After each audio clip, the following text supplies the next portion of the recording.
Um, can can you share your experience with the organization and how that relationship came together? Yeah. Wow. I think it was like peak 2020, maybe 2021. Again, during the pandemic, I had a community partner, Abdurrahman, reach out to me about, he was a waterer, he was doing a lot of different work and was like, there might be an opportunity here to learn more about their work. Do you have any thoughts? And I was like, I've never really thought about reimagining philanthropy. Just was not the thing that came to mind. I just thought that's the one thing that folks just don't touch when it comes to reengineering and rethinking how that level of investment flows back into communities. And so when I learned more about it and heard about the different backgrounds of the community members that were involved, I was like, this is amazing. And so when I got invited to participate in the first cohort, it was this, opportunity that I've never experienced before, that level of investment, that level of, fortitude of thinking about, someone in the community to be supported in that sense.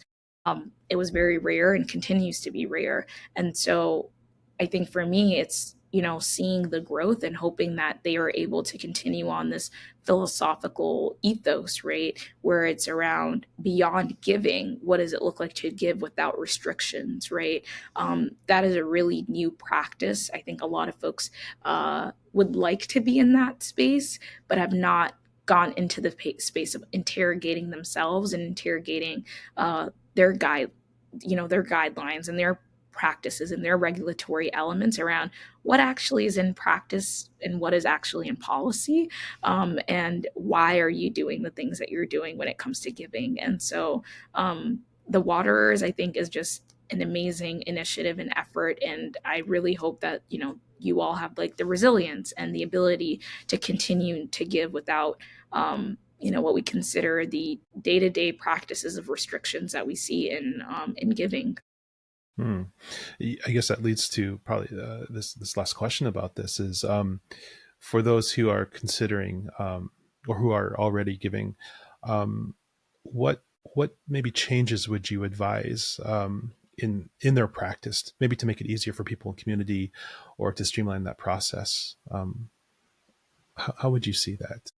I think it's a twofold. I think the first question is knowing you have this pool of funding. It's dedicated for a particular effort or maybe a particular pre-identified community or cause. It's really understanding, but what are the results and outcomes you desire? Because I think many philanthropic folks and program officers will say, like, we're not looking for any exact results. We're just hoping you can accomplish the things you put in your grant. But it's like, if you're asking for a report in 1 year from now, you are looking for a particular result that you can report back to your board. So as long as you let me know in advance what you're looking for in that grant making app moment when you're actually developing the application, then I would know if this is a right fit for me or not, right?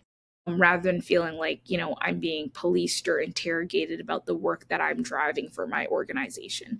I think the second fold is having those who do invest in work of this orientation really understand how are you planning to give and let go. What does giving and letting go look like in this space? And how do your own investors and board of directors look like, feel about that from an economic standpoint?